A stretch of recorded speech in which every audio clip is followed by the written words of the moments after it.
¿Qué tal? Muy buenas tardes, estimados. Es un placer tenerlos aquí. Tuvimos unos pequeños problemas técnicos, pero ya estamos aquí todos conectados. En breve continuamos con el programa. Un saludo.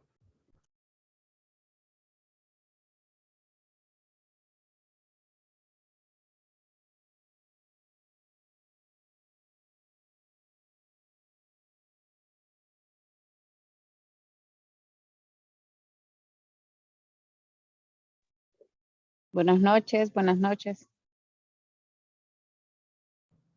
Buenas noches, estimada Norma. ¿Cómo está? Bien, bien, Baruch Hashem, bien.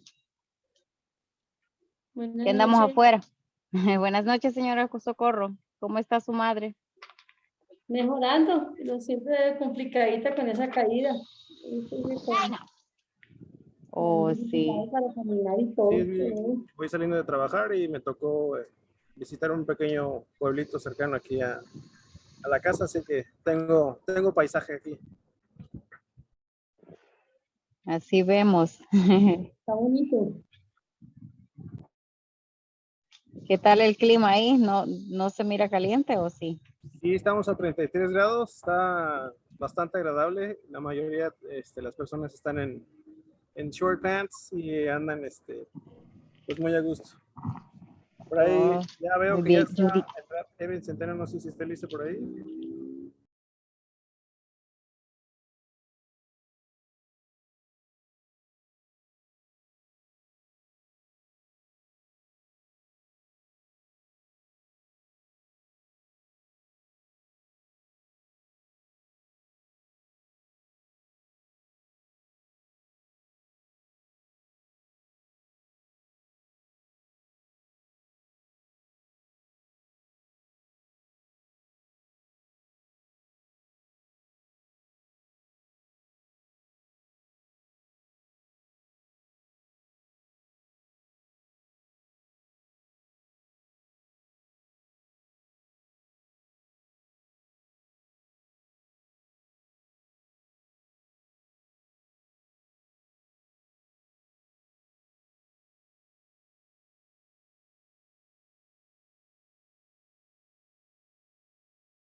Creo que ya no hay nadie más por ahí en la sala.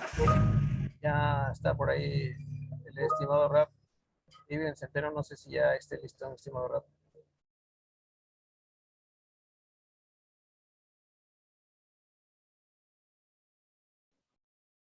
Buenas noches.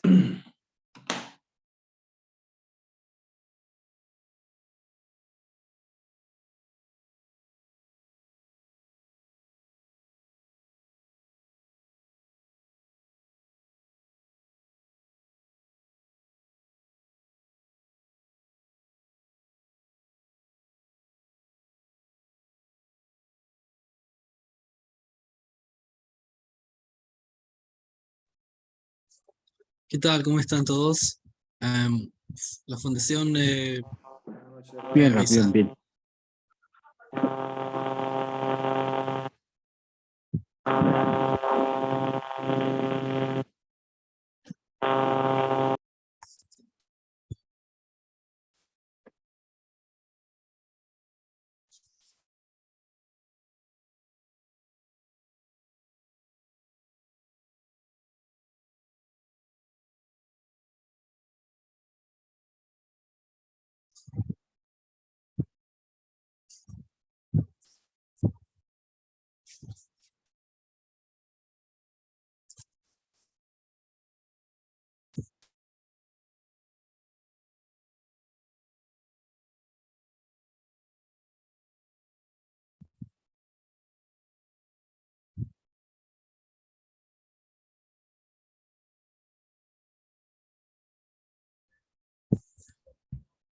Pues ya estamos listos, ya parece que ya no hay nadie más.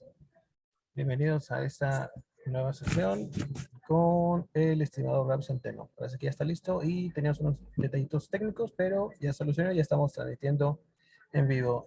Estimado Rab, los micrófonos son suyos. Ok, vamos a iniciar.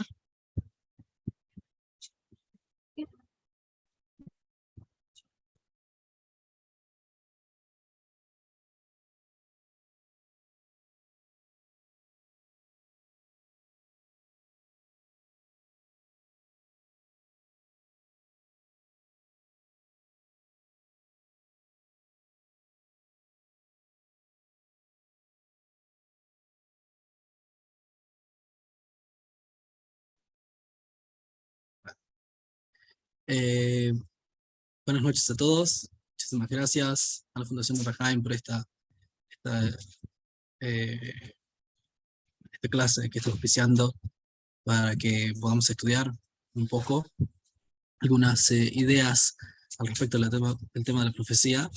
Veo que hay algunos nuevos que se están integrando a estudiar con el grupo. Está muy bien.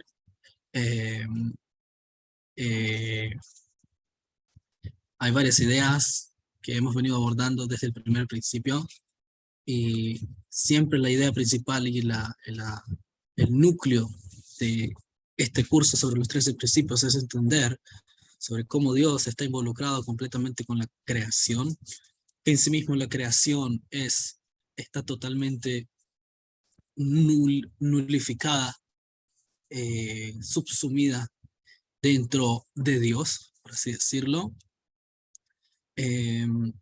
Y esta idea nosotros vemos cómo se expresa en cada uno de los 13 principios que Maimónides trae. Dijimos que los 13 principios en sí mismos no es algo que tienen que ser 13 porque tienen que ser 13. Hay varias explicaciones, incluso el tema de los 13, por qué 13, y generalmente la mística judía trae esto, por qué significa el número 13. La palabra had, por ejemplo, uno en hebreo, las letras Aleph, Het y Dalet, forman numerológicamente el número 3. Entonces, quienes dicen, bueno, que vemos como subconscientemente, inconscientemente, no sé, Maimónides hizo 13 principios. Desde una perspectiva técnica, el número en sí mismo es irrelevante. Es irrelevante, ya que, como como hemos hablado otras veces, hay otros contemporáneos y colegas de Maimónides, y el principal de ellos, el Bala y Karim, Rabbi Yosef Albo, que ellos dicen, no son 13, todas estas cosas que está diciendo Maimónides no son en realidad principios, sino que se derivan de tres principios fundamentales. 1, 3 o 13, al fin y al cabo, la idea es entender que Maimónides tiene una perspectiva de lo que es para él la fe que surge, la religión que surge de la Torá. Entonces, muchas veces he notado, por ejemplo, al respecto del término religión, se utiliza el término religión en el código de leyes de Maimónides. La palabra dat muchas veces es traducido como emuná, pero literalmente dice dat, que quiere decir ley, religión, dogma, como quieran llamarlo. Interesante. Entonces la idea, de nuevo, la idea y el núcleo de todo este clase es ver cómo podemos aprender sobre Dios a partir de los 13 principios de Maimónides. ¿Cuál es la escuela? ¿Cuál es la rama dentro del judaísmo ortodoxo?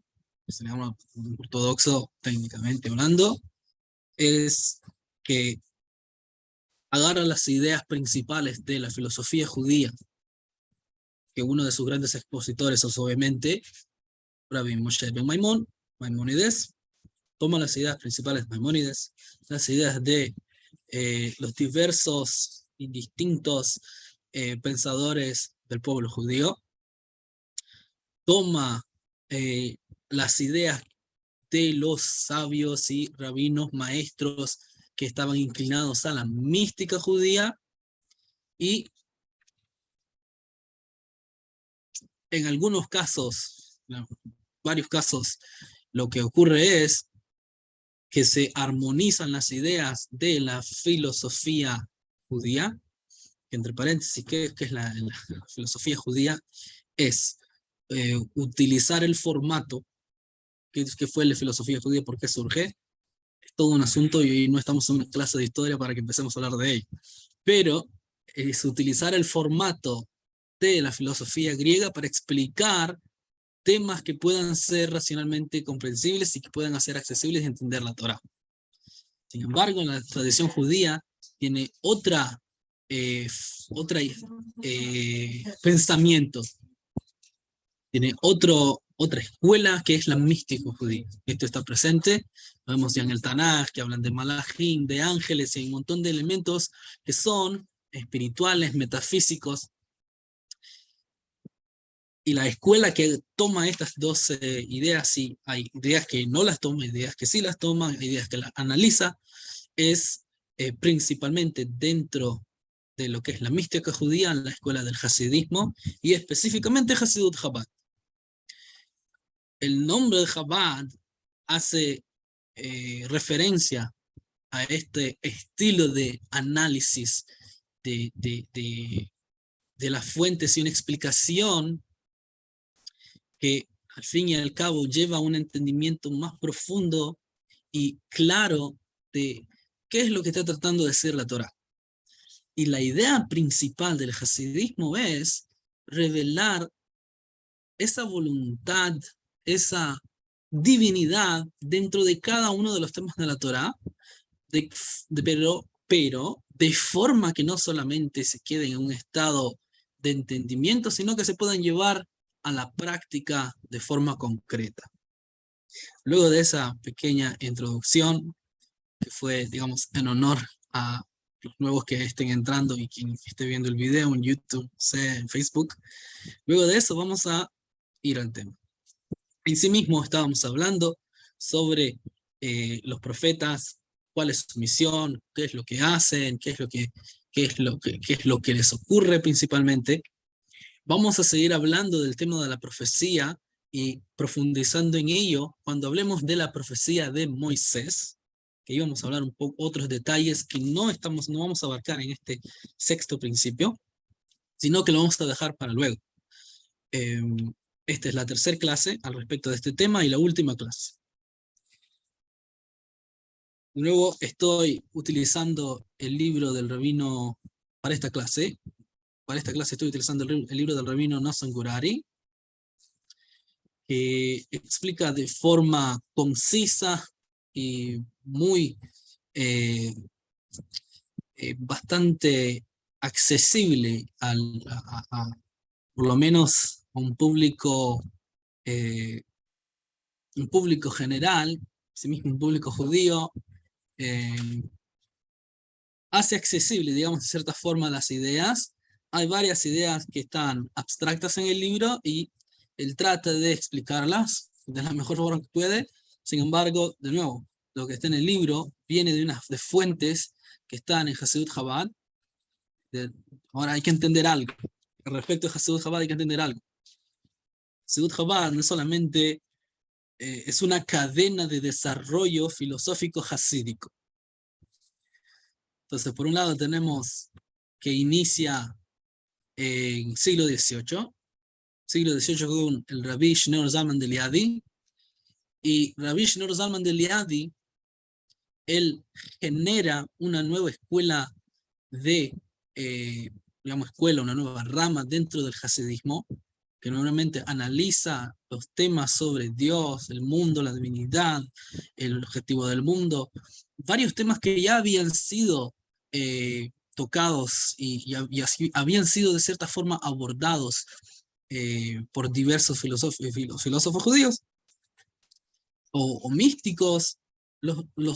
Estos temas los escribe, no los escribe, sino que los dice a sus seguidores. Los seguidores copian, él también escribió, hubieron cosas que escribió, otras cosas que lo dijo, y fueron copiados por quienes lo escucharon.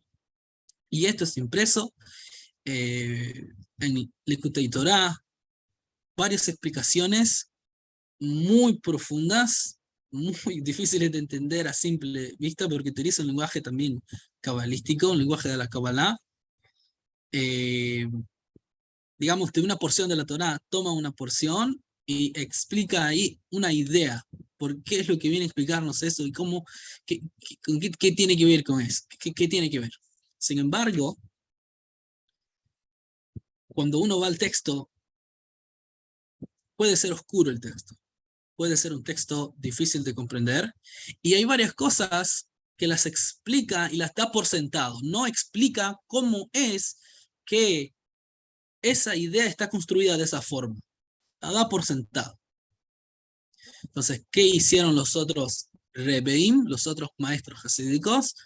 Tomaron en base a esos dichos, a esos discursos hasídicos, los tomaron y los explicaron y dieron otros ejemplos más claros, y varias ideas que están abstractas y oscuras en los escritos del Alter Rebbe, si ese es su nombre en Yiddish, escritos del Alter Rebbe, vienen a desarrollar.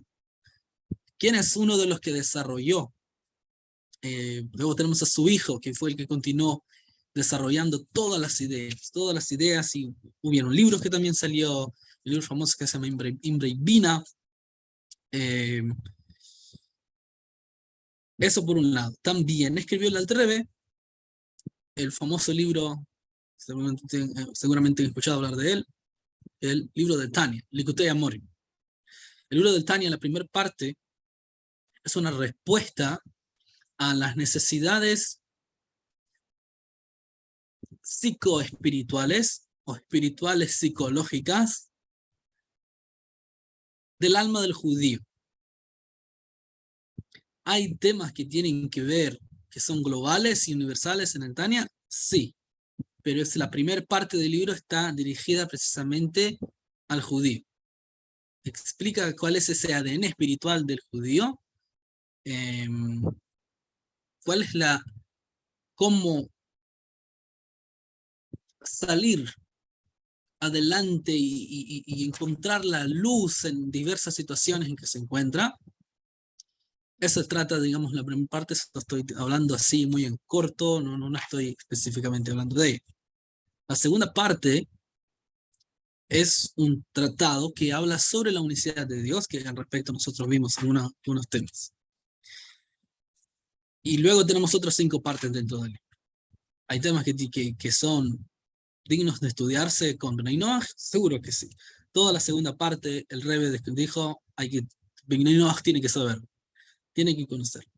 Hay otras partes, en la primera parte del Tanya hay capítulos que tienen que ver con Bnei Noach, y es algo que es correcto estudiarlo y entender, sí, también. Y en todas las partes hay algo que estudiar. Entonces, estas diversas ideas del Alter Rebbe vienen a ser desarrolladas por los otros maestros hasídicos hasta el Rebbe de nuestra generación, Rabbi Menachem Mendel Schneerson. Son desarrolladas generalmente en las charlas que se llaman Sijot, charlas públicas que el Rebbe habló, comentó sobre la Torá, desarrolló sobre estos temas, y también, principalmente, en los llamados discursos hasídicos, los Maamarim. Ahí hay ideas que están muy, muy obscuras, que solamente cuando llegó el Rebbe anterior o el otro Rebbe, ahora sí se entiende qué es lo que trató de decir el primer Rebbe cuando dijo esto y esto y esto. Y así también, no solamente eso, entonces estamos hablando de una biblioteca muy, muy grande, lo que es todo la biblioteca de Hasidut Chabad. No solamente eso, sino que cada Rebbe innovó ideas en base a las ideas del Alter Rebbe, es decir, extrajo ideas, nuevas ideas, y luego vienen otros Rebbes también a agarrar esas ideas y como exprimir mucho más. Entonces imagínense que cada Rebbe va construyendo sobre el otro. Eso es Hasidut Chabad, y eso es lo que viene a explicar el tema específico, que no es la excepción, es el tema de la profecía, el sexto principio de Maimónides. Es lo siguiente. Eso fue una introducción, una subintroducción, una postintroducción, así que vamos a entrar al tema. Me parece que es necesario porque muchas veces no se sabe de dónde sale, ¿okay? De dónde salen todas estas ideas, de dónde viene, de qué surge, y quién las dijo, de dónde salieron, se las sacaron de la bolsa, cómo fue. No, detrás de todo el análisis que está hecho de forma que sea sencillo para que se pueda entender, hay literalmente horas y horas y meses de trabajo, de análisis, bueno, no es algo sencillo. No es algo sencillo. Okay. En su código, Yesodei Torah, capítulo 7, el inciso, la ley número 1, Maimónides describe que la profecía se puede acceder a la profecía por alguien que se santifica a sí mismo y que trabaja sobre sí mismo. Quiere decir que trabaja sobre sí mismo. No es un jerga que generalmente estemos acostumbrados. Es un jerga hasídico que se habla así en inglés. Trabajar sobre sí mismo, como se le llama hoy en día modernamente, autosuperación, superación personal, algo así. En un lenguaje ético es refinamiento de las cualidades emocionales. Si soy una persona que me enojo fácilmente, bueno, ahí hay que trabajar eso. Si soy una persona que todo el día ando riendo, todo es un chiste, eso no es bueno tampoco. Entonces hay que trabajarlo también. No implica que sea amargado, todo tiene que estar equilibrado. Si soy una persona, incluso el asunto de la depresión, ¿de dónde viene? ¿Cuál es la idea? Todos estos temas también lo habla el hasidismo, de dónde viene la depresión. Obviamente que en un lenguaje místico, filosófico.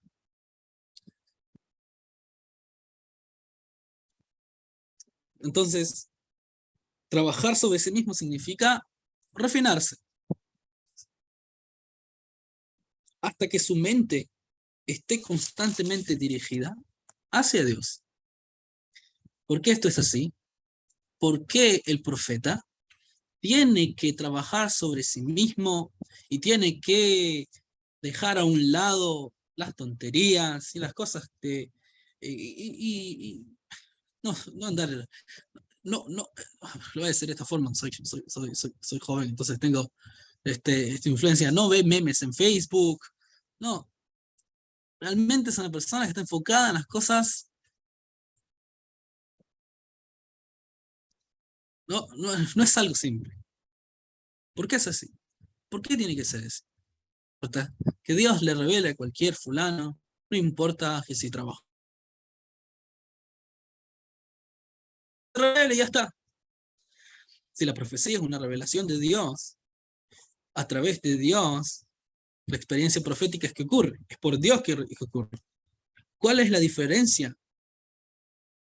Sí, esto que la persona se prepara y se refina a sí mismo y se entrena, ¿qué beneficio le trae a la revelación profética? Si es de Dios, bueno, pues que se revele. No importa cómo sea el tipo. O la señora, no, simplemente que se revele. ¿Por qué es necesario entonces? Maimónides trae esa ley que el individuo tenga que refinarse, tenga que prepararse, que tenga que dejar cosas de un lado, por ejemplo, en el caso de Moshe Rabbeinu, y en el caso de diversos profetas, que Dios les pidió precisamente que no hicieran ciertas cosas que todo el mundo hacía. Todo el mundo hacía. No es algo sencillo. ¿Y por qué es así? Si viene de Dios, nuevamente la pregunta, si viene de Dios, ¿por qué es necesario que el individuo, agreguémosle las ideas que estábamos utilizando en la clase pasada, que un individuo, un intelecto limitado, con capacidades limitadas, ¿por qué es tan necesario y qué le agrega, qué beneficio tiene que él se prepare?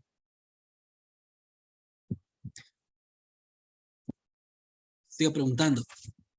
¿Acaso no es la profecía depende de Dios? ¿Acaso no depende solamente de Dios y no del ser humano?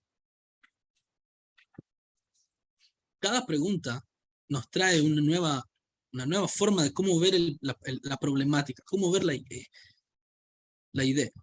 Por eso, a pesar de que a veces hacemos preguntas en un tema, y esto es algo claro, algo sabido, incluso en las compañías esto se sabe, que hay preguntas que aparentemente son las mismas preguntas, pero no son en realidad, sino que lo que se le llama la lluvia de ideas. Ver el problema desde otra perspectiva. La profecía es algo que depende de Dios. Entonces, ¿por qué el ser humano tiene que prepararse? ¿Por qué es tan relevante? Sin embargo, la idea misma de la profecía que dijimos en la clase pasada, que es Dios mismo revelándose al profeta, ciertamente demanda preparaciones intensas y demanda que el individuo, el profeta, se refine. Es decir, para que haya una revelación, para que un receptor pueda recibir una energía muy grande, el receptor tiene que estar a la altura de la energía. Porque si no, ¿qué va a pasar? La energía va a romper el receptor, lo va a quemar, no va a existir. Si ponemos entre más voltaje pongamos, si le ponemos un alto voltaje a un teléfono, bueno, va a ser añicos el teléfono, va a volar. Entonces, hay un sistema espiritual que funciona de esa forma. Que el individuo, el receptor, que se le llama en el Hegel hasídico el mekabel, el receptor, el kli, la vasija, el recipiente, necesita estar al nivel de la revelación que va a recibir. La idea es que podamos entender ahora esta idea, tema de los prerequisitos. ¿Por qué es necesario? A través de que nosotros entendamos esto, vamos a entender mucho más cómo se revela Dios en el mundo. Y para que nosotros entendamos y podamos comprender esto de una mejor forma, vamos a utilizar el ejemplo de lo que es un tzadik. Acá lo traen corto, yo lo voy a tratar de explicar un poco más. Dice lo siguiente: esta idea puede ser entendida a través del tema que Hasidut explica sobre el tzadik, una persona santa, se lo dice. Rabino le está escribiendo para que cualquier persona compre el libro y lo abra. Y bueno, ¿qué es una persona santa? Depende del contexto de cada quien que es una persona santa. Pero vamos a explicar. El libro del Tanya en la primera parte, en los primeros capítulos, viene a explicar, en base a la Gemara y en base a la Kabbalah de la Arizal, Rabbi Moshe Cordovero, discípulo de la Arizal, el Baal Shem Tov, varios maestros. y hace toda una exposición de lo que es el tzadik. Generalmente, ustedes no sé si han visto videos en Israel que la gente saluda, ¿qué tal tzadik? Hola tzadik, ¿qué tal tzadik? Tzadik, tzadik, tzadik. ¿Pero qué significa tzadik? ¿Qué es esto? Realmente se traduce la palabra tzadik como un justo. Es un justo, una persona recta, justa. Sin embargo, el Alter Rebbe aclara esta idea de una forma más, aclara la idea, no quiero decir la palabra más profunda, pero lo hace claro. ¿Qué es un tzadik? Para entender esto, trae en los primeros capítulos del libro del Tanya, Likutei Amarim, que dijimos que es un libro específicamente, son temas que están explicados que están expuestos para en sí mismo, para el judío, el rol del judío, etc. Para contrastar, explica que en base a la Gemara, en base al Talmud, que hay 5 tipos de individuos. Hay un individuo que es un tzadik betovlo, un tzadik que el bien es para él, literalmente dice así, es decir, le va bien, prospera. Tzadik verralo, el tzadik que le va mal, es decir, no prospera. ¿En qué no prospera? Espiritualmente, no prospera. Luego tenemos un individuo que es un rasha betovlo, que es un malvado que prospera. Rasha berralo, un malvado que no prospera. Y luego tenemos un individuo que está en medio, se llama el Beinoni, el del intermedio. Esto que dice que es intermedio no significa que es un nivel malo. El Alter Rebbe va a desarrollar este individuo del Beinoni a tal nivel que demuestra que ser un Beinoni, ser un individuo intermedio, es una tarea espiritual que demanda mucho, mucho de la persona. ¿Qué es decir mucho? 24/7. Vamos a enfocarnos en el tzadik. El tzadik berralo, el tzadik que prospera, escribe, es un tzadik que es juzgado solamente por está en la Gemara, y él está trayéndolo para explicar el tema aclarar el tema del tzadik, que es un tzadik que es juzgado, es decir, que se dirige solamente por su instinto del bien. Pero tenemos un tzadik que, a pesar que es un justo, que vamos a desarrollar esta idea de justo, es un justo, no prospera. ¿Qué quiere decir que no prospera? Que tiene un poco de Yetzer Hara, tiene un poco de inclinación al mal. Y ese poco inclinación al mal, si bien es cierto, no es mismo, no lo domina, pero la tiene. Al respecto de el tzadik que prospera, es un tzadik que no tiene para nada inclinación al mal. ¿Cómo es que no tiene inclinación al mal? Bueno, trabajó por ello, se refinó. Cita al rey David que dice, en el libro de los Salmos, el Alter Rebbe cita al rey David que dice, mi corazón está vacío dentro, lo tengo vacío. ¿Qué quiere decir vacío? Que todos los impulsos que pueden llevar al individuo a cometer transgresiones, cometer faltas, David Amelech lo eliminó, como menciona la Gemara, con ayuno. Paréntesis acá, no vayan a decir que el rabino dijo que el Yetzer Hara se elimine con ayunos y ahora todos vamos a entrar en dietas y empezar a eliminar el Yetzer Hara. No los quiero, como se dice hoy en día, spoilear, no les quiero adelantar algo, pero la mayoría de nosotros vamos a tener Yetzer Hara siempre. Hablo por mí. No es una cuestión sencilla. ¿Por qué es una cuestión sencilla? Precisamente por lo que va a explicar el Alter Rebbe en el libro del Tanya. ¿Cuál es la verdadera esencia del justo del tzadik? Entonces se explica más adelante. Toda la exposición es larga, muy larga, y para entender eso habla de otras cosas, habla de la redención, habla del mundo, habla del alma del judío, habla de un montón de temas, varios temas. hace una pregunta al respecto de Job. Job dice que Job menciona a la Gemara que Job dijo, no está en el Tanaj, pero Job dijo, soberano del mundo, creaste justos y creaste malvados. ¿Qué significa eso? ¿Creaste justo? ¿Acaso el individuo no tiene libre albedrío?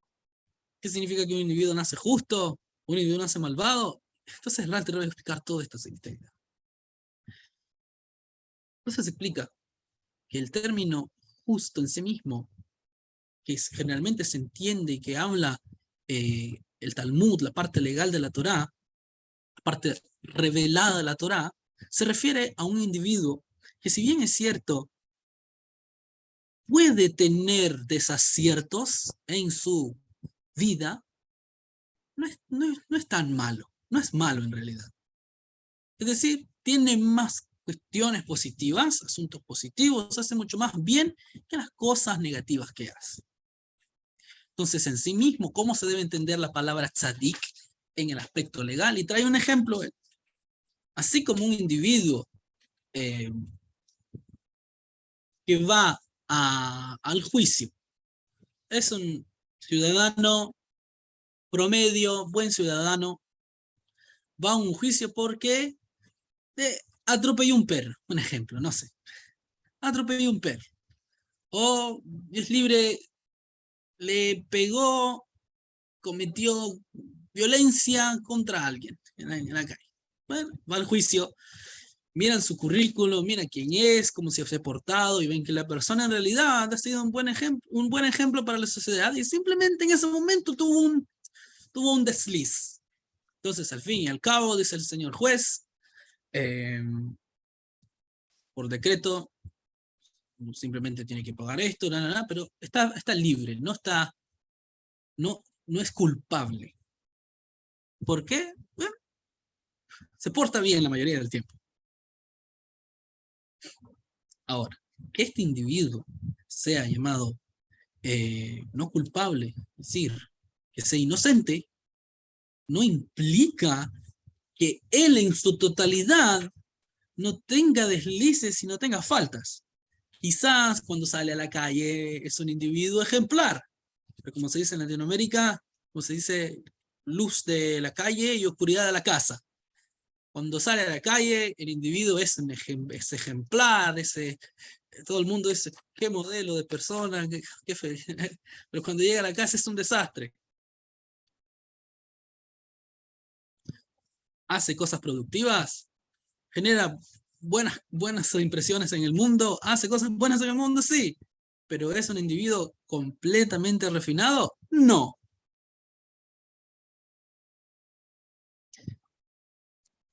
Entonces tenemos que hay un tzadik que es así, que cuando la halajá habla del término tzadik o del término rashá, generalmente se entiende, se traduce el justo y el malvado.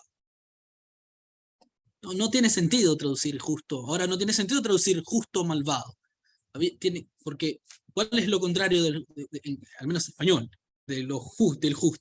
El injusto. Entonces, ¿por qué es malvado? Entonces, ¿cómo tiene que traducirse? ¿Cómo tiene que entenderse? La palabra tzadik, en términos legales, miren bien, en términos legales, tiene que entenderse como inocente, es decir, es verdad, se porta mal a veces, pero la mayoría del tiempo es buena persona. Sale inocente. En el momento de un juicio divino, etcétera, de la cuenta de sus pecados, tienen menos pecados tiene menos pecados de las cosas buenas positivas que hace. Entonces sale inocente en el juicio. Pero eso no significa que él completamente está liberado de cometer transgresiones. ¿Y cómo tiene que entenderse la palabra rasha, el malvado, legalmente? Como un individuo que tiene más transgresiones que cosas buenas. Es decir, es culpable. Cuando lo medimos con la balanza de la ley, no lo podemos salvar. Lástima, si es verdad que hace cosas buenas, a veces, no sé, le da de comer a los perros en la calle, hace cosas lindas, pero en la realidad la mayoría de las cosas que hace, comete crímenes, roba, es un desastre, tipo, no aporta nada en la sociedad realmente. No, bueno, no, vamos a mandar para la cárcel. Eso es un malvado. Eso es el malvado, entonces, ¿qué sería? Un culpable. Una persona que te hace más transgresiones que... Entonces, explíquele al terreno. El término justo que se utiliza, tzadik, que se utiliza en la parte legal de la Torá, en realidad es un préstamo. No está hablando de la esencia de lo que realmente es un justo. ¿Qué es un tzadik en esencia? No, en la parte legal de la Torá, presta el título de justo para hablar de cuestiones legales. Pero si vamos a la esencia del término, un tzadik es un tzadik en todo. ¿Y qué significa que es todo? Acá es donde entra la definición de lo que es realmente un tzadik. De nuevo, dijimos, ustedes seguro han visto que a veces se le dice a la gente, tzadik, ¿cómo estás, tzadik? Tzadik, tzadik. Es muy lindo, es lindo, es parte de, así, parte de la tradición de cómo la gente habla. Realmente, un tzadik, una persona puede estudiar Torah, sentarse a estudiar Torah, puede rezar, pero eso no implica, desde la perspectiva del Tania, que es un tzadik. Quizás es un hombre intermedio. ¿Tienen la idea? No es algo sencillo. Tzadik, entonces, no es cualquiera. No es cualquiera que pretende ser buena persona. No. Es algo, luego la voy a explicar, que es un asunto que son muy pocos los que llegan a este nivel. Y en realidad, en cada generación, solamente hay uno que llega a este nivel. Uno. Un individuo. Es algo sencillo. Y ese es el que se llama el tzadik. Entonces, la idea puede entenderse ahora que hemos abordado qué es lo que es un tzadik, que es una persona que todo lo que hace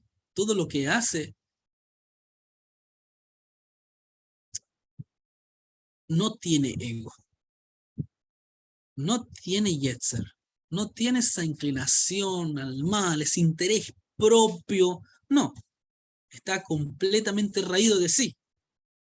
¿Cómo? ¿Nació así? No, trabajó para ello.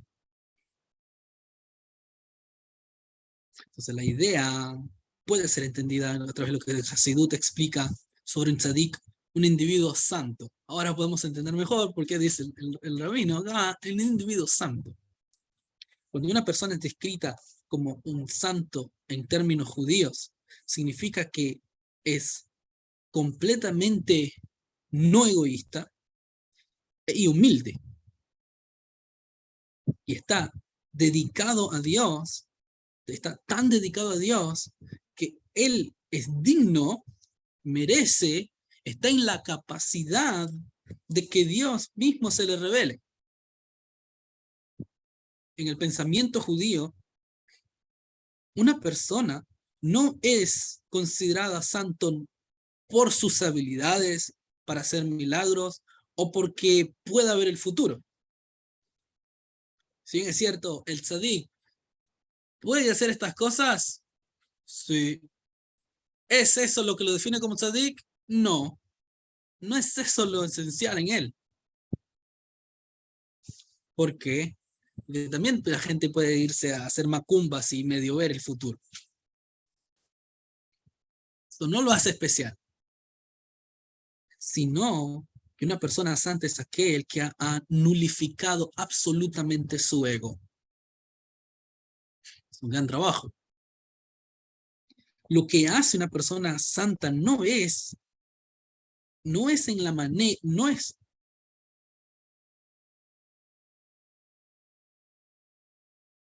lo que hace una persona santa no es que, estoy traduciendo, está en inglés, lo que hace una persona santa es que todo lo que él hace no bloquea la luz.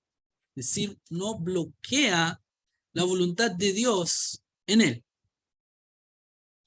La divinidad en él ilumina sus acciones. Es decir, sus palabras e incluso todo su ser, todo lo que hace. Nada es por su ego. Nada es, bueno, incluso su dormir, incluso cuando come, incluso cuando habla, incluso cuando se relaciona con individuos, todo está, está completamente unido a la divinidad. Entonces no es al azar lo que hace incluso. Seud va más allá y dice, incluso los movimientos del tzadik son importantes. ¿Qué quiere decir que son importantes? Hay que estar checando qué es lo que hace. No, cada detalle de lo que hace es un ejemplo de, es un modelo, es un rol modelo. ¡Wow!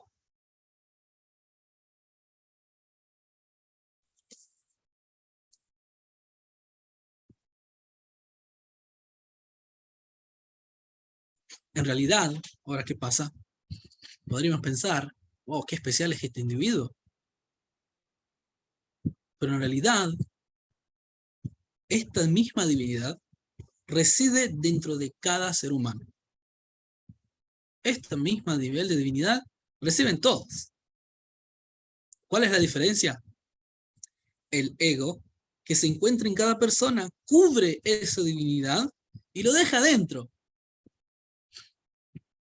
Entonces, el ser humano puede elevarse, puede revelar divinidad dentro de sí. Sí, pero depende de cuán dispuesto estés a anular tu ego.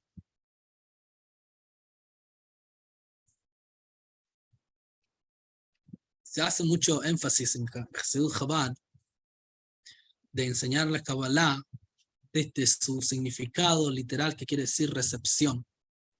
Cuando alguien va a recibir algo, tiene que completamente anularse a el dador. ¿Qué pasa con un individuo, un estudiante? Va a una clase. Si el estudiante va a una clase, y esto es parte de la pedagogía hasídica, si el estudiante va a una clase y durante la clase está lidiando con todos los asuntos que el maestro está diciendo, si realmente quiere aprender y está lidiando con todos los asuntos, y entonces, al fin y al cabo, cuando termine la clase, no sabe nada, no retuvo nada, no sabe nada. Porque, a pesar de que está callado, mentalmente está en otra cosa. Está completamente en otra cosa. Entonces no aprende. No está vacío de sí mismo. Entonces, ¿qué pasa? El alumno requiere de que pueda vaciarse de sí mismo. En ese momento no existe nada más. En ese momento simplemente existe la información del maestro y mi tarea es captar. Por eso es que hay muchos maestros que le dicen a los alumnos, en realidad no se distraigan mucho en tomar las notas, escuchen. ¿Cuál es el arte de ser un buen maestro?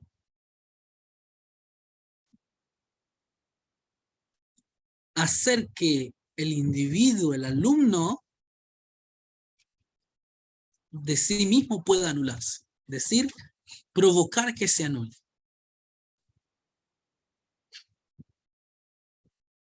Algunos lo hacen al grito y a la patada, otros son mucho más inteligentes. Una de las pedagogías de la Gemara es que había un rabino que antes de iniciar una clase, una exposición, empezaba con un chiste. Entonces ustedes dirían, qué lindo los rabinos, a veces cuestan chistes, sí, pero en realidad hay una idea detrás de eso. ¿Cuál es la idea? Que cuando la persona se ríe, se vuelve un mejor receptor. Eso lo prepara a la persona para ahora escuchar qué es lo que va a decir el dador, el que está dando la información. Y eso aplica también para la educación de los niños. lo aplica. Entonces, ¿qué pasa? Si el individuo está lleno de sí mismo, no va a aprender nada. Puede discutir, puede pelear y todo, pero él no va a aprender nada. Entonces, realmente, la persona requiere que se vacíe un poco de sí mismo para recibir. Ya no resiste más, ok, está bien. Cada quien de acuerdo a su nivel. Cada alumno de acuerdo a su nivel. También el maestro tiene una responsabilidad de dar información que sea captable de acuerdo al nivel del alumno. Eso como ejemplo. Entonces, ¿qué pasa? El tzadik es como un alumno que está totalmente imbuido en la idea de recibir. No hay ego. No hay ego, simplemente recibe. Entonces, una persona santa trabaja sobre sí mismo y se asegura que no está escondiendo ni cubriendo la divinidad que está dentro de él. Ese es su haber, esa es su tarea. Entonces, cuando nosotros alabamos, en el sentido, palabra peligrosa, cuando nosotros alabamos a una persona santa, alabamos no quiere decir lo mismo como en Latinoamérica. Quiere decir hablar bien, con palabras lindas, palabras como apreciamos. A una persona santa, estamos tomando en cuenta que él no posee ego. Él en sí mismo es como nada. Él en sí mismo es como nada, y a través de él, que es un perfecto receptor, se revela la presencia de Dios. Entonces lo que dijimos anteriormente aplica también para el profeta. Para que pueda volverse el profeta un receptor de la revelación divina, es decir, específicamente para la profecía, debe trabajar en sí mismo y refinarse a tal punto que se vuelva transparente, por así decirlo, está transparente. El más mínimo trazo de ego en sí mismo va a prevenir que la experiencia profética se manifieste en sí mismo. ¿Por qué? Es lógico, porque Él es el que está ahí, no Dios. Si Él pone su ego, entonces Dios no está ahí. Mira qué interesante, que Dios creó algo, por así decirlo, porque se opone a Dios. Donde esté el ego, ahí no está Dios.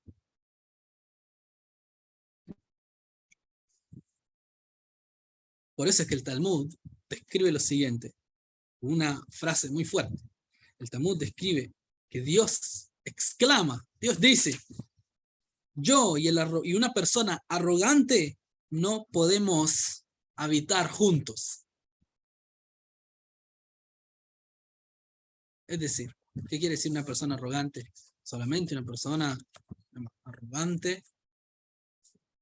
La idea es que donde quiera que existe la idea ego, mi yo, mi interés, mi, ahí hay algo que, ahora, hay ego que es no refinado, pero no estamos diciendo que va por niveles.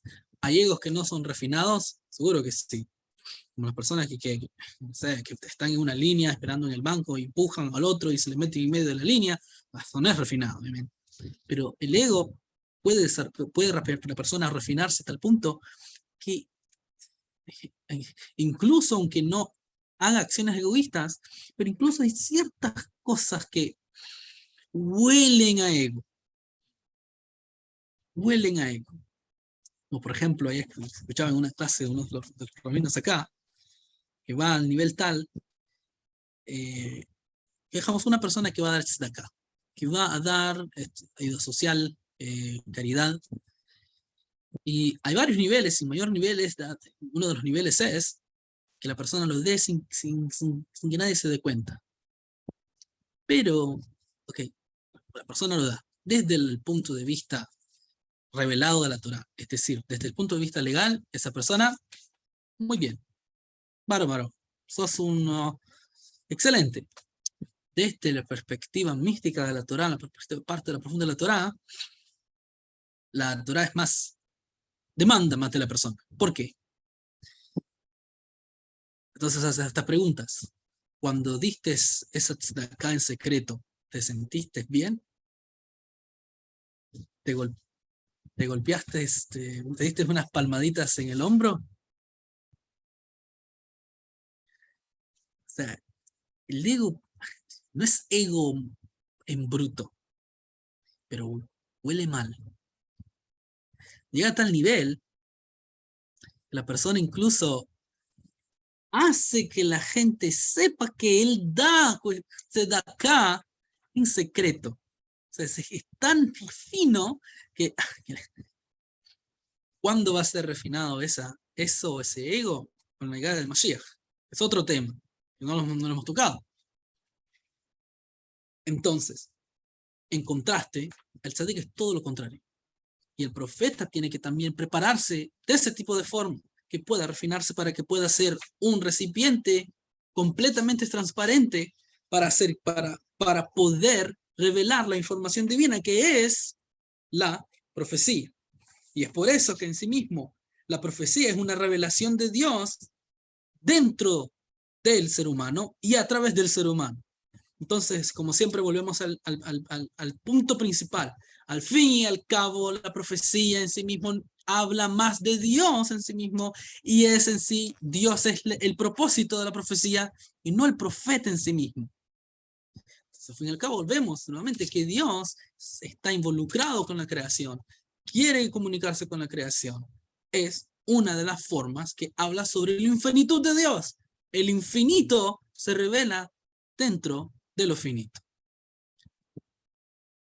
Hasta acá. Vamos a las preguntas y respuestas.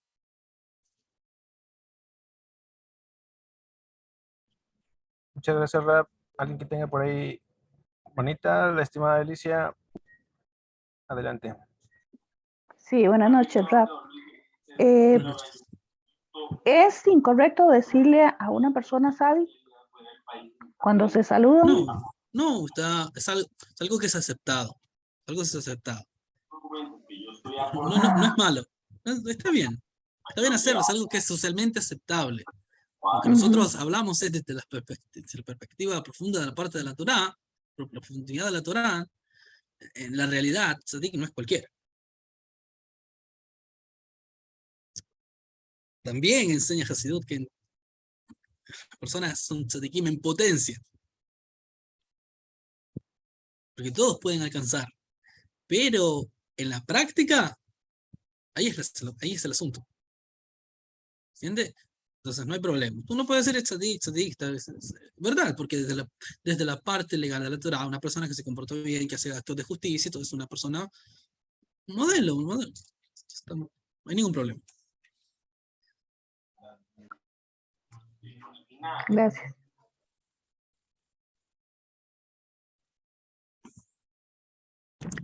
Veo manitas levantadas. Estimada Graciela, adelante.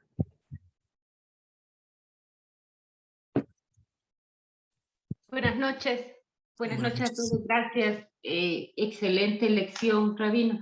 Me gustaría comprender un aspecto sobre Moshe como recipiente o como vasija para la profecía. Hay un aspecto que lo relaciona con Netzach y hay otro que lo relaciona con Dad. ¿Qué me está queriendo decir sobre Moshe y cómo se relaciona esto con la profecía? Estos dos aspectos que en una parte dice Netzach y otra dice Dad. ¿Me podría explicar? Pero me gustaría saber cuál es la fuente y el contexto. Porque... Este es de la Torá de Rebbe Nachman. En la parashat pasada, justamente estudiando sobre, en una de las parashat pasadas, en Jucat, hay una parte en la que explica justamente aquí, se llama la Torá del Rebbe Nachman. Y hay una parte en la que nos dice, Moshe representa Da'at, la recepción superior. Al dañar el pacto, se daña Da'at de la persona. No, explica, ¿verdad? Sobre estos aspectos de Moshe. Pero también Moshe se relaciona con la Sefirá de Netzach. Entonces, ¿qué me está dando a entender? ¿Tiene a mano la idea donde dice Netzach? Esto es de la Torah cabalística. Seguro, pero tiene a mano donde dice el contexto, pero ahora me acaba de dar una referencia sobre Dat. Moshe, ¿cómo se relaciona con Dat? Moshe, cuando se relaciona con Da'at, es en la porción que No, pero con Netzach, con Netzach, es en la porción que corresponde, dice, a Netzach, es representado por Moshe, y la letra que lo relaciona es un Hirik. Antes de entrar a esa parte está esa referencia. Estamos hablando de Kabbalah. Primeramente, yo no soy cabalista. Yo no soy cabalista. Los cabalistas auténticos realmente no tienen canales de YouTube y están en otra cosa. Me queda esa duda sobre pero a nivel conceptual, tengo más claro la idea de Dat. Tengo más claro la idea de Dat. Netzach, no quiero inventar. Tengo ideas vagas al respecto, pero no quiero decir porque no quiero confundir. Moshe Rabbeinu accedió a algo que se conoce como Data Elión. ¿Qué es Data Elión? La Sefirá, el aspecto, la dimensión conocida como conocimiento de Dios. Eso se le llama la conocimiento supremo. ¿Por qué se le llama supremo? Porque en lo que graficando de alguna manera lo que es las Sefirot, como están graficadas, usted tiene Jochma, Binah y Dat. 1, 2, 3 y tienen Dat en el medio. A eso se le llama Dat a Elión. ¿Por qué se le llama Dat a Elión? Porque hay Dat en otros mundos, en otras dimensiones, de nuevo, estos cabalísticos, no voy a entrar en todo el detalle. Hay Dat en todo el mundo y también en el alma hay Dat. Miren el Dat. Pero el alma del Dat es como, digamos, la Dat inferior, lo más inferior. Es decir, la lógica, el conocimiento mío de ser humano. Pero hay un conocimiento que es divino. Eso está en Atzilut, en el primer mundo, y Moshe tuvo acceso a eso. Veo que el libro enseña que, exterior específicamente, que sobre Hasidut Breslev, hace énfasis en ese aspecto. Hasidut Chabad hace énfasis en el aspecto, habla al respecto también. Moshe tuvo acceso a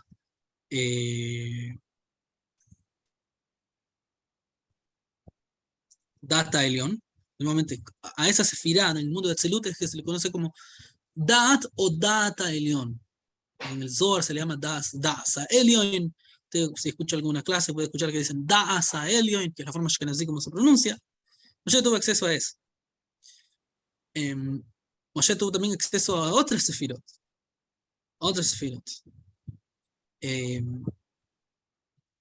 Me parece que el aspecto de Netzach, bueno, vagamente es posible que me esté equivocando, pero según mi estudio, el aspecto de Netzach tiene que ver con que Moshe, todas aquellas cosas que él construyó, todo aquello que él tocó y que se involucró es algo eterno. Netzach quiere decir eternidad. Es decir, que Moshe Rabbeinu tenía este aspecto de poder así descargar divinidad de cierta forma. Más adelante vamos a estudiar Moshe, sus cualidades, por qué, cómo es posible que logró tal nivel. Todo aquello que él involucró y que trajo acá es algo que es eterno. Es algo que no para. Por ejemplo, la santidad del Mishkan, el arca, son cosas que nunca se destruyen, que son cosas que Moshe Rabbeinu mismo construyó. Ahí se expresa el asunto de Netzach. Seguramente se expresa en otras cosas. Pero eso puedo mencionar al respecto. O sea, son conceptos cabalísticos y está diciendo que Moshe accedió a X nivel espiritual, de divinidad, de revelación de Dios, y habría que ver, ahora que espero que esto haya arrojado un poco más de luz, para que usted pueda entender mejor el texto que está estudiando. Así es. Gracias, Rabino. Y ahora una última pregunta. ¿Cómo puedo yo identificar en la práctica cuándo surgen estas preguntas en el estudio de Torah, cuándo provienen de un ego o un deseo, digamos, intelectual, y cuándo proviene de un genuino deseo del alma? Porque hay como cierto engaño. Siempre uno está, lo que usted mencionaba, siempre tenemos ese como... Es una buena pregunta. Es una muy buena pregunta. ¿Cómo en la práctica se revisa eso? La Kabbalah explica que el mundo que nosotros vivimos actualmente es el mundo donde el bien y mal está mezclado. Entonces, en la práctica, todas las cosas que nosotros hacemos tienen algo de ego. Tienen algo de ego. Entonces, cada quien sabe. Eso no quita que sea auténtico. Eso no quita que sea algo correcto. Pero es posible saber. ¿Cómo es posible identificar esto? Cuando es algo que a mí que va a quitar de mí algo que yo considero que es correcto. Por ejemplo, hay una información en Torah que yo aprendo, y esto no y entonces hago una pregunta. Pero esa pregunta en sí mismo, ¿cuál es la razón por la que la estoy haciendo? Bueno, la razón es porque en realidad yo no quiero hacer eso. Cuando se le objeta a un padre o una madre, ¿por qué el papá y la mamá quieren eso? ¿Cuál es la razón interna? Bueno, yo no lo quiero hacer. Entonces, eso es un trabajo de cada quien. ¿Por qué estoy haciendo esta pregunta? ¿Por qué estoy haciendo esto? ¿Por qué dije esto? Y eso en toda la vida, eso en todo momento, no solamente cuando estoy en Torah, no solamente cuando vienen a la clase de las clases que sean, ¿no? Y es por eso que así van a empezar a refinar también y van a ir por la vía correcta. Porque a veces, por ejemplo, nuevamente, estoy diciendo que no hay que hacer preguntas, hay que plantear preguntas. Pero para uno mismo, como en modo de retrospección, preguntarse, ¿por qué hice esa pregunta?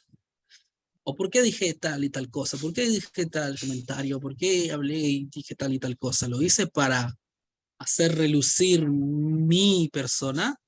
¿O realmente vino de un lugar que realmente yo quise aprender o quise vincularme? Eso en el ámbito de estudio, sobre todo individuos que quieren aprender sobre la Torá, que tienen la Torá para enseñar, eso. No, me gusta siempre recalcar que esto es traducible también para la vida. Por ejemplo, marido y mujer. A veces el marido dice una cosa, entonces el marido tiene que preguntarse, ¿por qué dije eso? Una cosa que realmente cuando se escucha no suena, no huele bien. No huele bien. Incluso aunque haya sido muy sutil, el marido tiene que preguntarse, bueno, ¿por qué dije eso? Lo dije realmente porque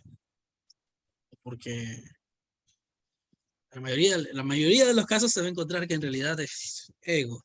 En realidad es ego lo que está involucrado. Muchas gracias, Rabino. Gracias. De nuevo, es algo de cada quien. El factor común es ¿por qué lo dije? La pregunta debe decir ¿por qué dije eso? ¿Por qué planteé esto? Y así la persona se conoce y sabe en qué empezar a trabajar, qué empezar a refinar. Y es un trabajo, no es algo sencillo, desde todos los días, depende del contexto de la persona, depende de cada quien, de la edad, de cuánto él comprenda, etc. Individual. Muchas gracias. Ahorita vamos con la pregunta de la estimada Socorro y más adelante una pregunta que tenemos ahí en el chat. Buenas noches. Buenas noches. Me surge entonces una interrogante frente a los diferentes profetas que uno conoce en el Tanaj, pues que uno ha leído de ellos. ¿En qué se basa en que, por ejemplo, no fue la misma revelación que le manifestó Dios, por ejemplo, en Yeshayahu, por ejemplo, a Malaquías? O sea, ¿por qué se da sí, como usted dice que ellos se vacian en cierta manera de su ego para que Jaquiel les transmita su conocimiento. ¿En qué se basa para que la profecía, por ejemplo, de Ezequiel sea tan diferente? Y otra pregunta que también me surge es, cuando ellos recibieron ¿Diferente esa en qué profecía, sentido? ¿en qué sentido? Que lo que dice no es, o sea, una cosa es la profecía de Ezequiel y otra cosa, por ejemplo, que se dice que Daniel no era tan profeta, pero supongamos pues que el libro de Daniel hablan otras cosas diferentes de lo que Jaciel le estaba revelando. Por ejemplo, a Jeremías tengo entendido que hasta le hizo experimentar ciertas cosas como comer estiércol para mostrar algo. O sea, ¿cómo Hashem hacía eso? Pues no el cómo, no, sino, no sé explicar. Y, o sea, ¿en qué se basa para que la profecía de cada uno de estos diferentes profetas del Tanaj se vea tan diferente uno con respecto a otro? Porque a uno les hace experimentar cosas como Faye Miyajo, que le hizo experimentar cosas tan fuertes, y a otros no. Pues a mí, por ejemplo, se me quitó el velo, rabino, cuando yo estudié con el rabino Ariel sobre estos 13 principios. Él nos decía algo que a mí me llamó mucho la atención, y es que uno creía antiguamente, gracias a Dios, ya no, en que el profeta era aquel que andaba con sandalias, con una mochila así, gritando por el desierto, ¿cierto? No, sabemos que era un hombre sabio, poderoso, rico, y que Hashem lo usaba en su manera, ¿cierto? Pero sí me queda como la inquietud porque la profecía está en todos, tiene algo que ver con Mashiach, pero la manifestación es muy diferente, el lenguaje no es el mismo. Tiene que ver con el contexto, primeramente tiene que ver con el contexto, porque nuevamente la idea que nosotros aprendemos de este tema es que Dios se revela, y se revela el infinito de Dios, se revela específicamente en la limitación incluso de un contexto. Entonces, el contexto que para cierto profeta, para cierto momento, es ese específicamente. Entonces, esa es la idea que estoy tratando de transmitir. Dios es infinito, pero la finitud no es un límite para Él. Él también se revela en lo finito. De ahí que podemos entender esa es la raíz para poder entender cómo es que cada profeta tiene un mensaje distinto, tiene un rol distinto, y de hecho cada profeta también tiene un nivel profético distinto, porque el nivel profético de Jeremías no es el mismo de Ezequiel, y el de Ezequiel no es el mismo de Isaías.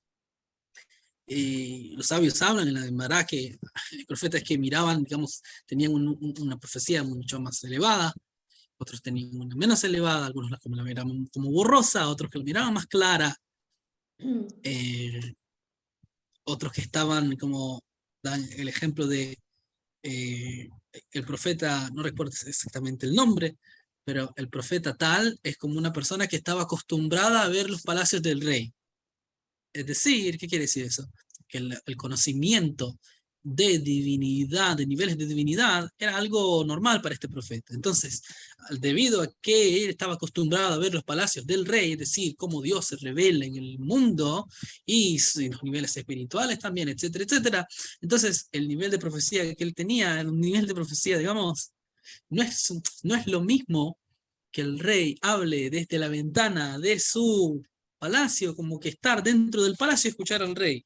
Es distinta la experiencia. Viene del rey, pero la experiencia es distinta. Ahora, no es lo mismo recibir que el rey esté gritando y uno esté lejos, ¿entiendes? Igual siempre viene del rey, ¿no? Este es un ejemplo, no estamos diciendo que el rey está lejano, no. Es un ejemplo para entender. Es por eso que hay distintos niveles. Y ahí es que donde viene, y es que tenemos que hablar sobre la profecía de Moisés, porque esa es la más elevada, porque incluso cuando se trata de los otros profetas, había algo del profeta que estaba entremezclado con la profecía, y esto también le da un tono también distinto a la profecía. Había algo del profeta. Y después Ahora, ¿por qué específicamente tuvo que comer comer esto y el otro tuvo que... eh, hay que abrir un Tanaj con comentaristas y empezar a entender el porqué y el contexto.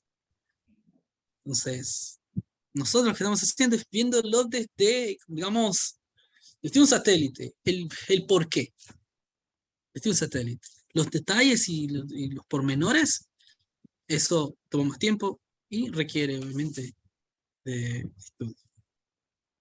Gracias, Rad. Yo en realidad conozco en general, digamos. El profeta este tenía este nivel, el profeta este tenía otro nivel, pero no es tema de la clase ahorita. Pero habría que ver por qué. Para eso viene lo que se le llaman los comentaristas.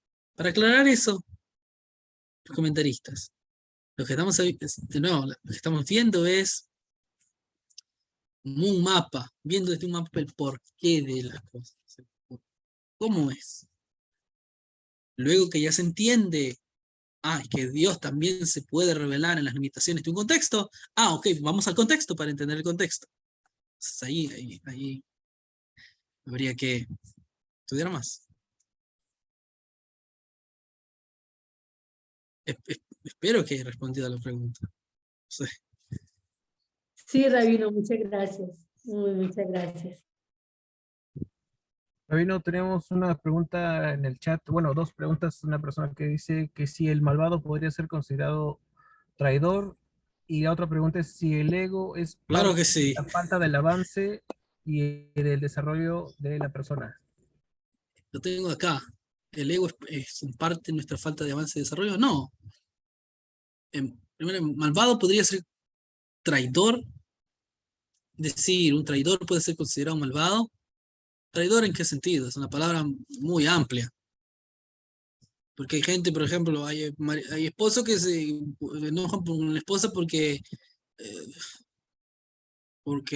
la señora miró el capítulo de la serie que tenían que supuestamente verlo juntos. Si eso significa traición, entonces bueno, es un tema muy amplio. ¿Qué es traición? ¿Qué nos referimos con traición? Muy amplio, es ambiguo. No sé qué es traición. Lo que es traición de Estado para un país específico no lo es para otro. Lo que es traición para un ciudadano americano que trabaja en el CIA, en la CIA, no es traición para Rusia. Es un beneficio, es una buena persona que está filtrando información. ¿Se entiende? Es muy amplio. Muy amplio. Así que no tendría que hacer una respuesta específica. Parece que hay que ser específico. El ego es en parte nuestra falta de avance y desarrollo.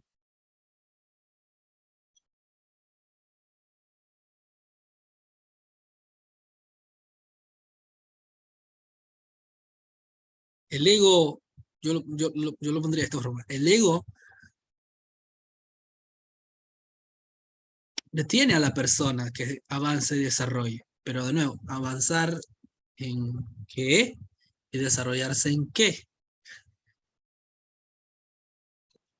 El ego, debido a que, no sé, Juan Pablo Ruiz, quizás pueda abrir Juan Pablo Ruiz y poder expresar la pregunta, será con unas palabras quizás sean más específico, y eso a mí me va a dar la oportunidad de poder ser también específico.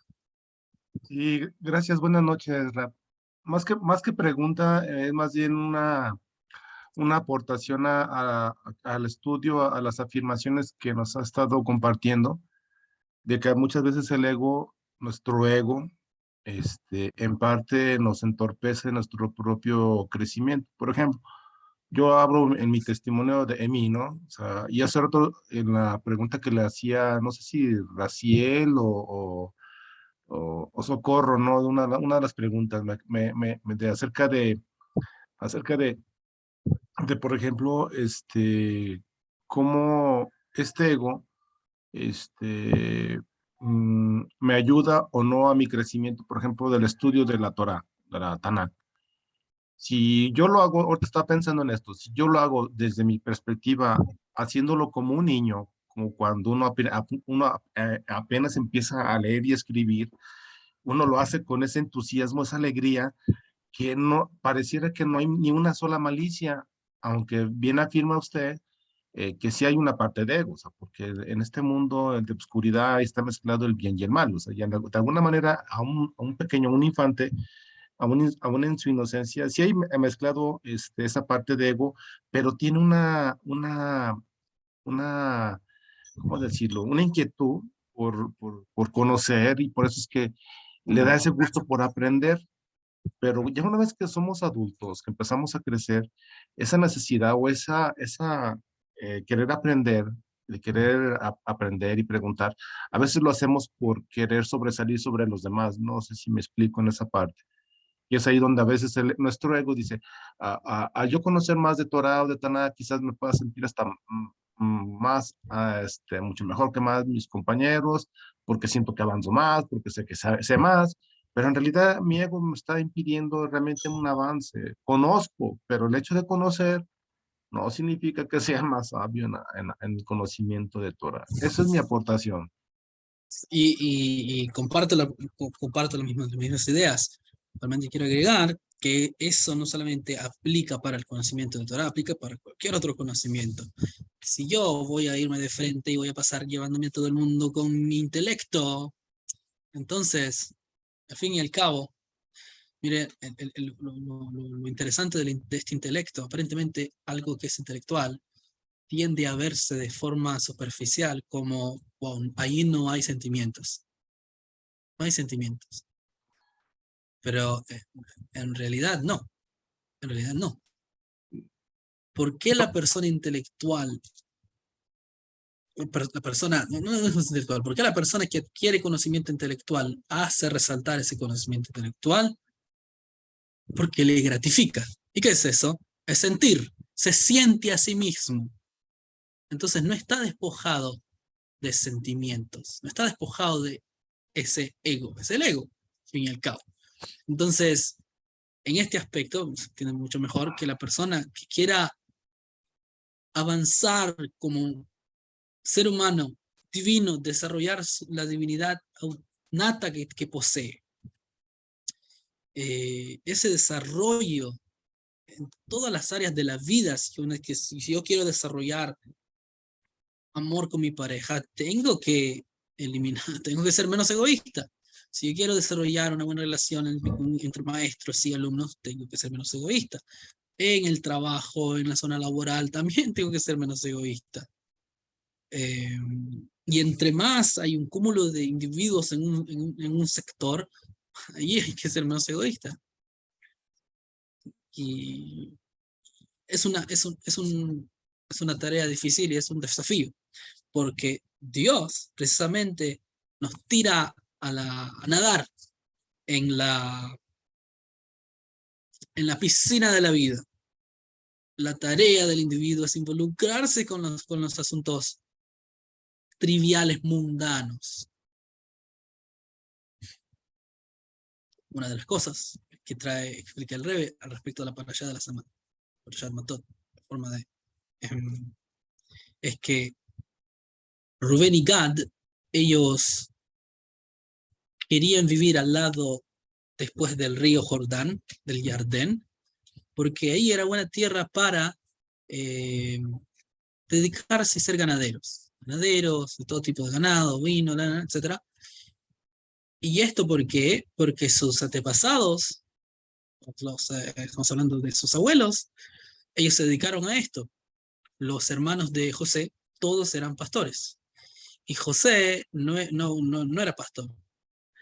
Hay una ventaja que tenían los hermanos sobre José, ¿cuál era? Que ellos podían dedicarse al trabajo del ganado y cuidar ovejas. Eso no requiere en sí mismo gran esfuerzo. Simplemente hay que estar ahí sentado, checando que todo está bien, etcétera, etcétera. No requiere gran esfuerzo. Pero sin embargo, dedicarse a la agricultura, mucho más, es difícil, no solamente porque hay que trabajar la tierra, hay que refinar la tierra, y hasta que la tierra está refinada y está libre de todo tipo de maleza, etc. Entonces solamente entonces se puede sembrar y en cierto momento del año, y hay que echar agua, y hay que cultivar. Entonces hay un mayor asunto. Entonces, ¿qué pasa? Si bien es cierto, los hermanos de José tenían una ventaja sobre José, porque ellos estaban dedicados, digamos, tenían más tiempo libre para dedicarse a asuntos espirituales, ¿quién era el que estaba llevando a cabo de todos los hermanos? ¿Quién era el que estaba llevando a cabo la voluntad más suprema de Dios? José. Porque él era el que estaba involucrado con asuntos de Estado. Entonces, ¿qué pasa? Nosotros podríamos pensar en la parashá de la semana, Rubén y Gad, ellos también querían la parte para dedicarse a ganaderos y poder dedicarse solamente, tener más tiempo libre a temas intelectuales, espirituales. Pero al fin y al cabo, Moshe les dice, no me gusta lo que están pidiendo ustedes, chicos. ¿Por qué?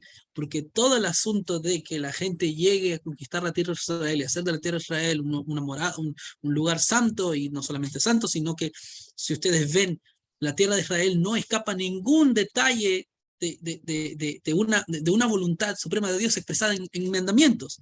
Hay 613 preceptos que tienen que cumplirse en la tierra de Israel.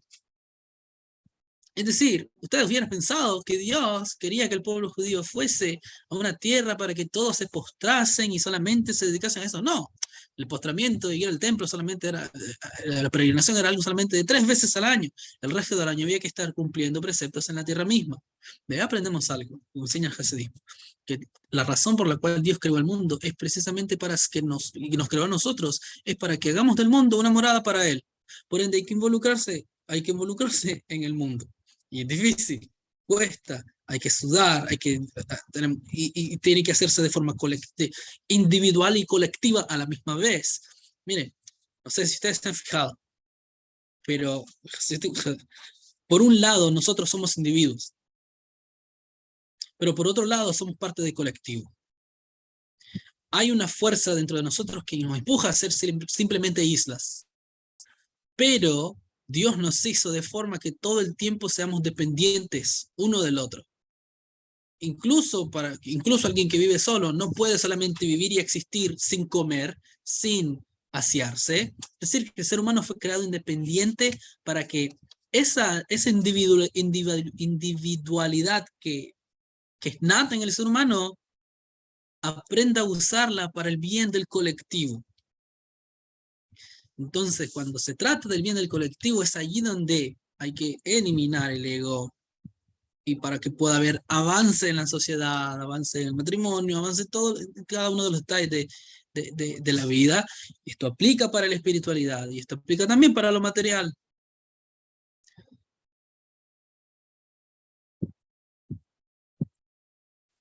Así que, tremendo comentario, estimado.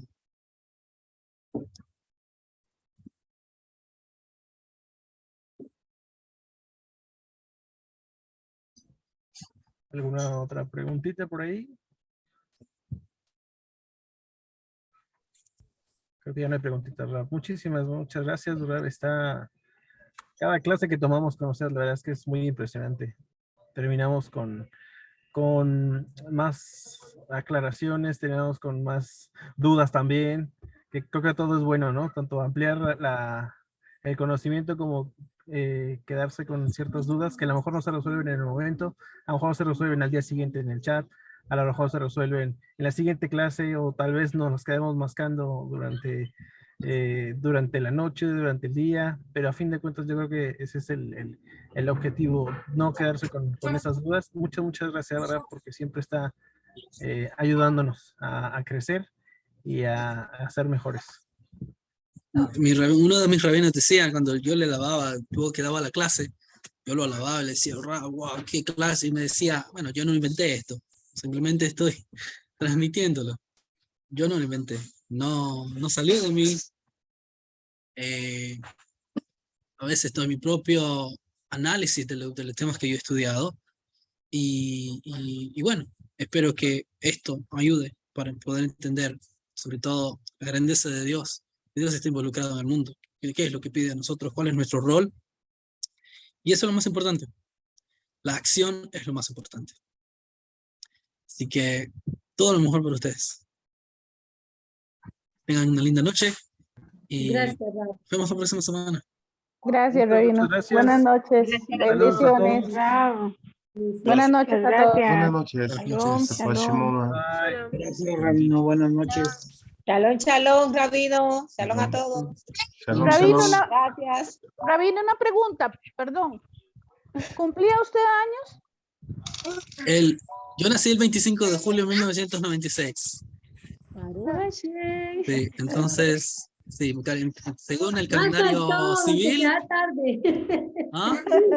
Gracias. Que el Eterno lo siga bendiciendo. Felicitaciones. Amén. Felicitaciones, Rabino. Nombre. Buenas noches, Rabino. No, lo mejor. Que a quien le conceda la petición de su corazón. Hasta Amén. los Hay 120. un dicho que dice, pero no quiero que sea solamente dicho, sino un deseo, que todo el que bendice es bendecido. Así que también, de esa misma forma que ustedes tienen ese entusiasmo para desear buenos deseos, también Dios a ustedes los llene de todas las Amén. buenas cosas y los guíe y los guíe en el camino, en la vida, en todo lo que requieran y de buena forma. Muchas gracias, Rabino. Muchas gracias. Todo lo mejor. Muchas gracias, Rabino. Amable, bendiciones. Lluvia de bendiciones. Baruch Hashem. Chao, Rabino. Tan lindo. Preséntelo. Muéstranoslo, Rab, muéstranoslo. ¿Qué tal la bebé? Sí, Son qué las bueno. 11 de la noche, aún está despierta. Ay, qué linda. Hola, hola. ¿De bola? Ay, Baruch Say Hashem. hello. Dura. Tan linda. Que Hashem la cuide, la bendiga y la proteja siempre. Bye.